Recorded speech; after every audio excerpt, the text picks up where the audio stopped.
Students हम start कर रहे हैं chapter magnetic effect of current. इस चैप्टर में हम force on moving charge in a magnetic field भी देखेंगे और इस चैप्टर में देखेंगे force on a current carrying conductor in a magnetic field. तो मैग्नेटिक इफेक्ट ऑफ करंट आखिर किस तरह से होता है, कैसे होता है, इसे हम डिटेल में थोड़ी देर बाद देखेंगे, लेकिन थोड़ा सा डिस्कशन हम करते हैं। एक करंट अगर है तो current is the flow of charge, चाहे वो वायर में हो चाहे चार्ज स्पेस में मूव हो रहा हो। तो अगर कोई चार्ज मूव हो रहा है suppose with the speed v somewhere in the space और in the air, it generates a magnetic field around it. एक वायर में अगर चार्ज फ्लो हो रहा है तो भी यहां there is no net charge on the wire but charge is flowing inside the wire, it creates a magnetic field around the wire. तो यहां पर भी मैग्नेटिक फील्ड कुछ इस तरह से होती है, हम देखेंगे इसकी डिटेल में। और चार्ज अगर स्पेस में मूव हो रहा है तो उसके अराउंड भी मैग्नेटिक फील्ड क्रिएट होती है। एक चार्ज पर कौन कौन फोर्स अप्लाई करता है इसे आप समझिए। On a resting charge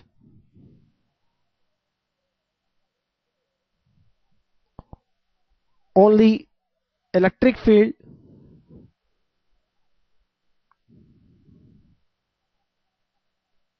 apply a force। छोटी सी बात है, एक चार्ज अगर रेस्ट में है तो उस पर केवल इलेक्ट्रिक फील्ड अप्लाई करती है फोर्स। उसी तरह से अगर चार्ज मूव होता है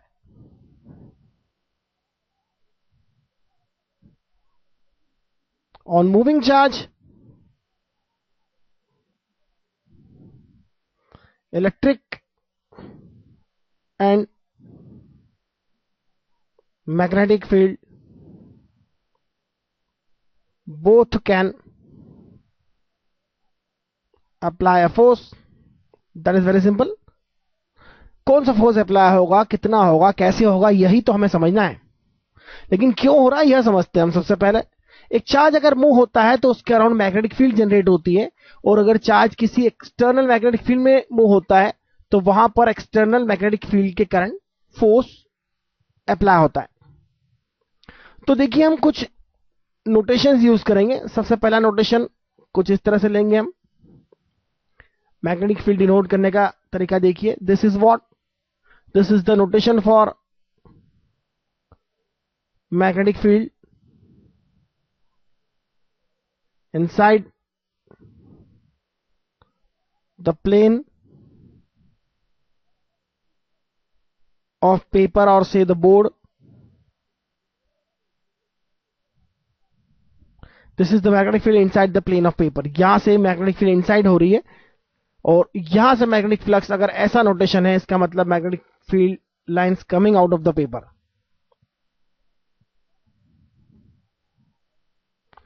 this means magnetic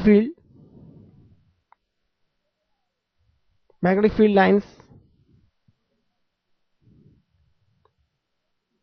coming out of paper। obviously magnetic field inside the plane of paper यहां नॉर्मली है, नॉर्मल एंगल हो रहा है, यहां पर 90 डिग्री एंगल है यहां पर, और coming out of the plane, coming out of paper normally, also normally। these are the notation for magnetic field on the paper। while अगर पैरेलल मैग्नेटिक फील्ड है, this is the case of uniform magnetic field.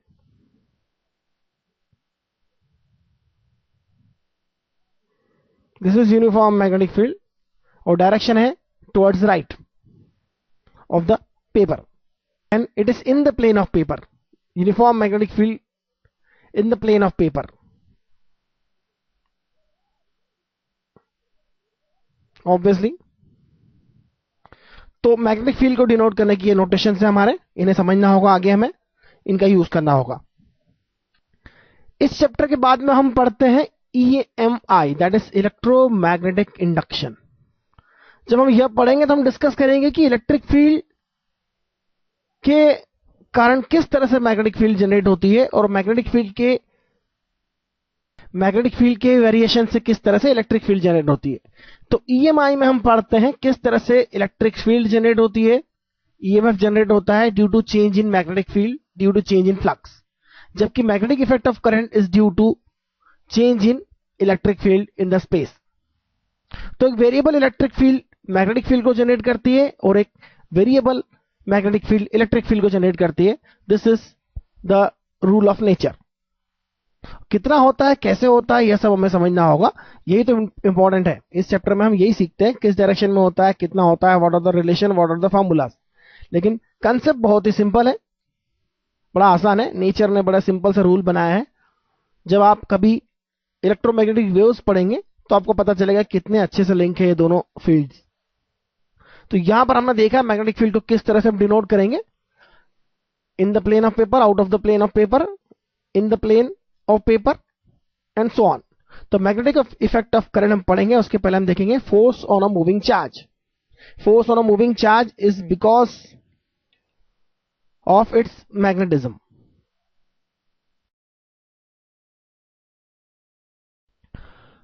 Force on a charge moving in a magnetic and electric field. सबसे पहले हम electric field की बात करते हैं। Electric field के कारण फोर्स पर चार्ज हम ऑलरेडी पढ़ चुके हैं इलेक्ट्रोस्टैटिक 1 में। यहां पर हम उसे एक बार रिकॉल करते हैं।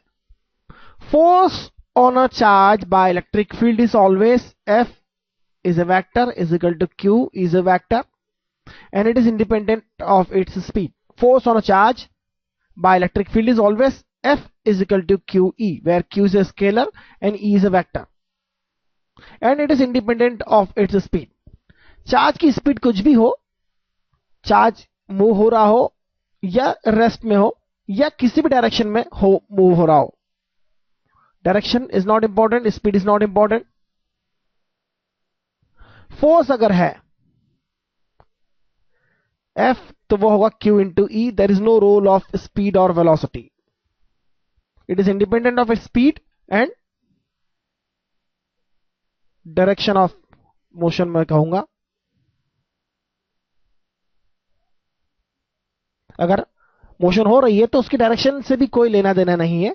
फोर्स हमेशा इलेक्ट्रिक फील्ड की डायरेक्शन में होगा या उसके अपोजिट होगा। अगर चार्ज पॉजिटिव है तो इलेक्ट्रिक फील्ड की डायरेक्शन में फोर्स होगा और चार्ज अगर नेगेटिव है तो इलेक्ट्रिक फील्ड की अपोजिट डायरेक्शन में फोर्स होगा। तो ये तो बड़ी सिंपल सी बात है। अब हम देखना है कि मैग्नेटिक फील्ड किस तरह से मूविंग चार्ज पर फोर्स अप्लाई करती है। Force due to magnetic field is given by suppose Fm, it is equal to Q, it is a scalar, Q V cross B. Force is a vector which is equal to cross product of V vector into B into scalar quantity charge Q. तो यहां पर आप एक बात बड़ी आसानी से समझ सकते हैं। अगर कोई चार्ज मूव हो रहा है जिसका मैग्नीट्यूड है Q, उसकी वेलोसिटी है V, vector is given by V vector and it is moving in a magnetic field B. Suppose there is a magnetic field also somewhere in some direction B, it is a vector. तो इस charge पर जो force apply होगा वह होगा Q V cross B। इसे scalar form में हम इस तरह से लिख सकते हैं, F due to magnetic field is Q V B sin theta, where theta is the angle between V vector and B vector. Obviously theta is angle between V vector and B vector। बड़ी आसान बात है कि अगर theta 0 है या 180 degree है तो चार्ज पर मैग्नेटिक फील्ड के कारण फोर्स हो जाएगा 0। That means Fm is 0 if theta is 0 degree or 180 degree। That means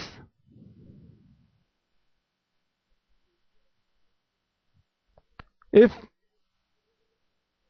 direction of motion of charge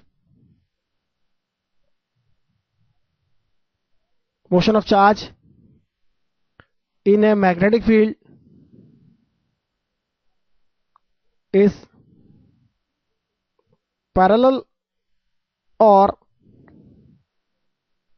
anti-parallel to field vector, Fm is simply 0. Force due to magnetic field on a moving charge is 0 if the motion is along the field or opposite to the field. This is a very important point in this part. अब हमने देख लिया कि force due to magnetic field जो है वो Q into V cross B vector होता है. डायरेक्शन कैसे फाइंड करेंगे हम और बाकी बातें कैसे देखेंगे ये तो हम देखेंगे, लेकिन यहां पर हमें 2-3 बातें और देखनी है. एक तो पहली बात, यूनिट क्या होगी. मैग्नेटिक फील्ड की एक और यूनिट हमें यहां से मिलेगी. फोर्स होता है न्यूटन,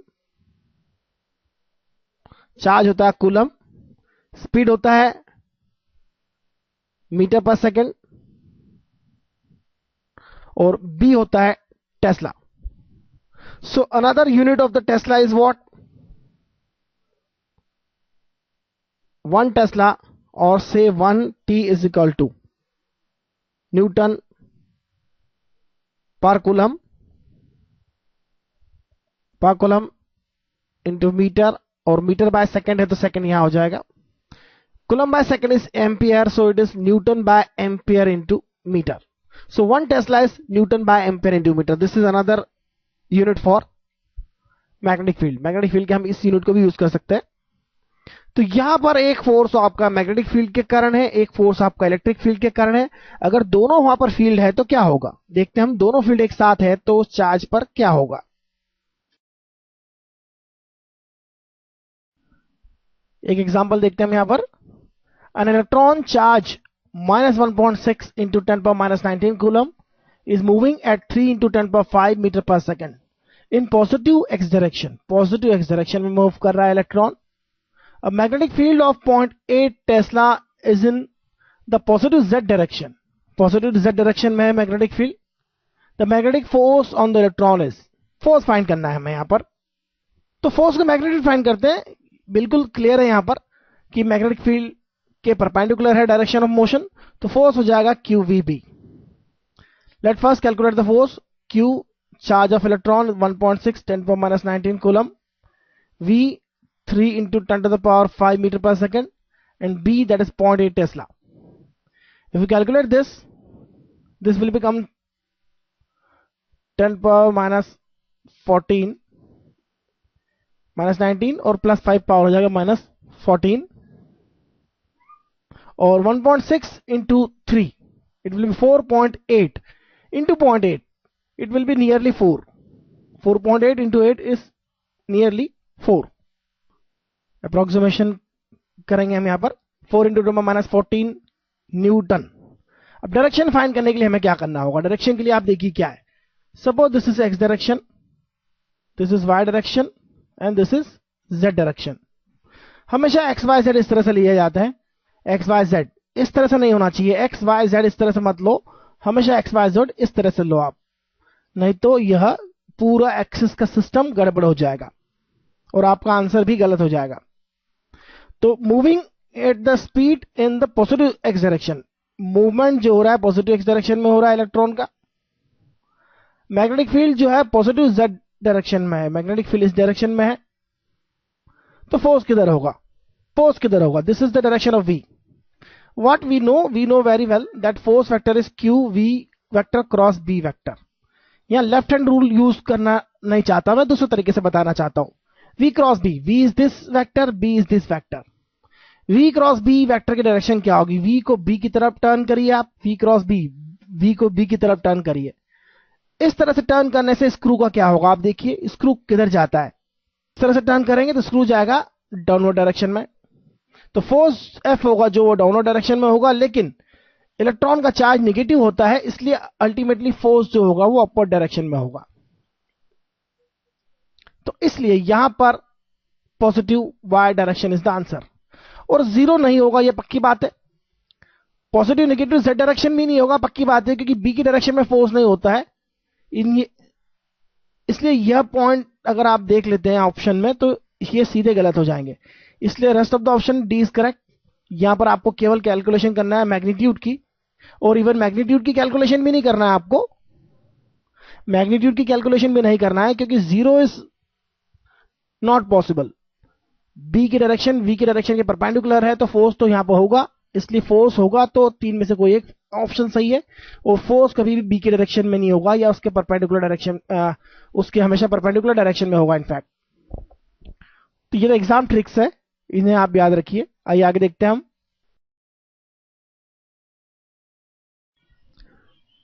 सिंपल सा एग्जांपल देखते हैं हम, चार्ज पार्टिकल का मोशन मैग्नेटिक फील्ड में।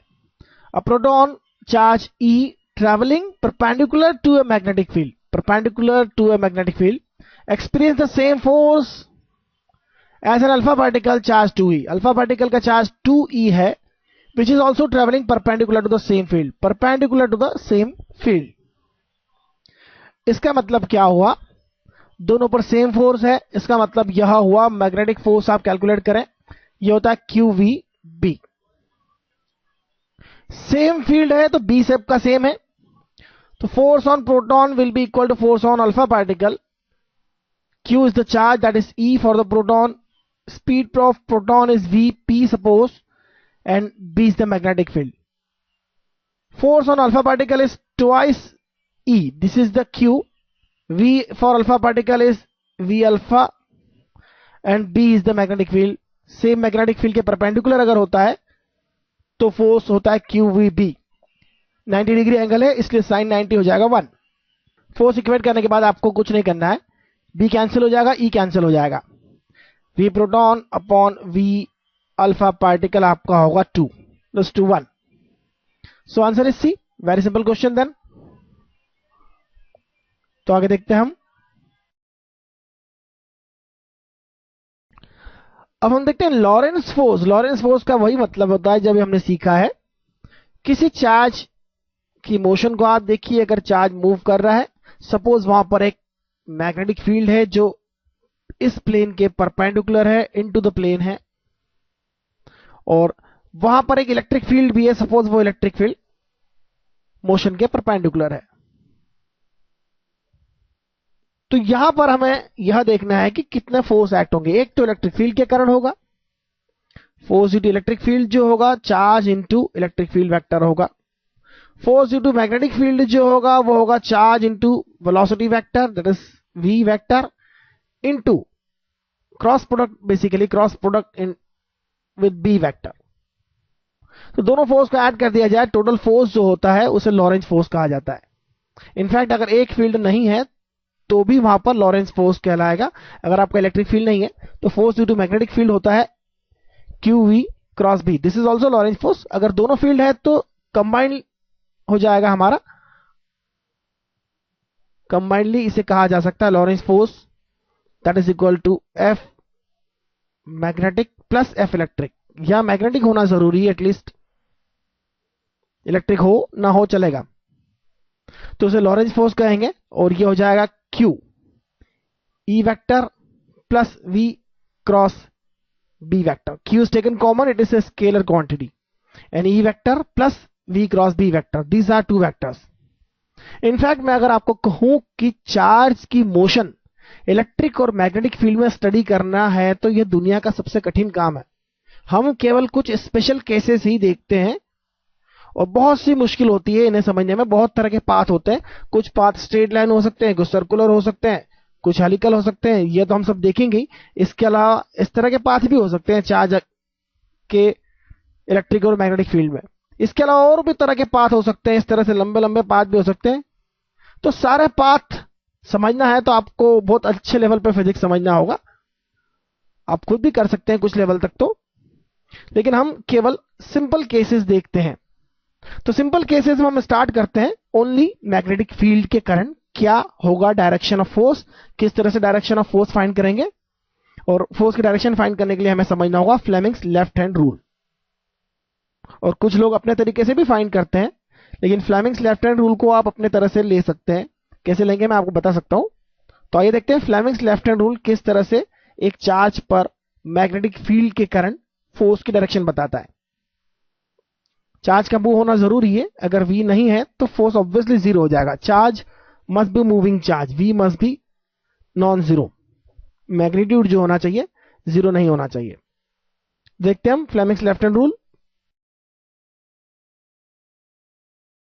फ्लेमिंग्स लेफ्ट हैंड रूल हम समझते हैं।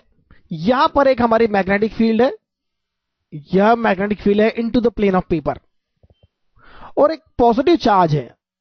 पॉजिटिव चार्ज और नेगेटिव चार्ज के लिए डायरेक्शन बिल्कुल अपोजिट हो जाती है, इसलिए हम सिर्फ पॉजिटिव चार्ज का फाइंड करते हैं और उसके अपोजिट नेगेटिव चार्ज की हम देख सकते हैं। तो पॉजिटिव चार्ज है Q जो वेलोसिटी v से मूव कर रहा है इस मैग्नेटिक फील्ड के परपेंडिकुलर डायरेक्शन में।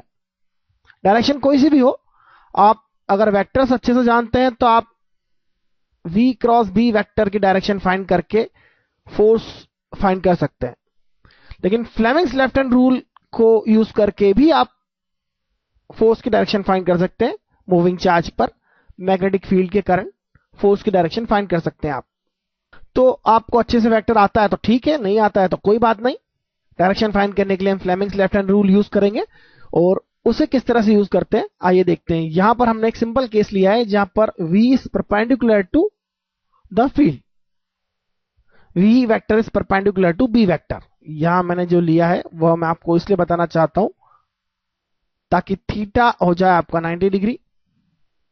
मैग्नीट्यूड कैलकुलेट करना कोई मुश्किल बात नहीं है, डायरेक्शन फाइंड करना ज्यादा इंपॉर्टेंट होता है क्योंकि डायरेक्शंस पर बहुत सी प्रॉब्लम पूछी जाती है। तो फ्लेमिंग्स लेफ्ट हैंड हम यहां पर यूज करते हैं।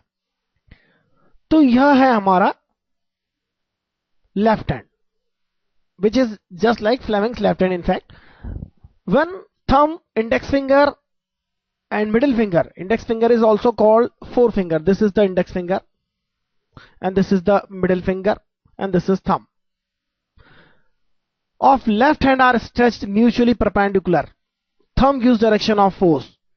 Thumb is in the direction of force, that is magnetic field के कारण force, and forefinger will be in direction of magnetic field. Obviously this is the direction of magnetic field which is perpendicular to the plane. It is directed towards perpendicular direction of the plane. It is in the direction of magnetic field. Magnetic field is perpendicular to the plane obviously. And what is the forefinger? Forefinger will be in the direction of magnetic field while middle finger gives direction of motion of charge. This is the direction of motion of charge v vector. तो आप देख सकते हैं vector v की direction में आपका middle finger है, thumb force की डायरेक्शन में हो जाएगा अगर आपने इस फिंगर को मैग्नेटिक फील्ड की डायरेक्शन में रखा तो ऑब्वियसली यहां जो फोर्स होगा वो डायरेक्शन के परपेंडिकुलर है। और आप एक बात बड़े ध्यान से देखिए, मैग्नेटिक फील्ड क्या कर रही है। मैग्नेटिक फील्ड में मोशन किस तरह से हो रहा है, मोशन इस डायरेक्शन में हो रहा है और फोर्स उसके परपेंडिकुलर है।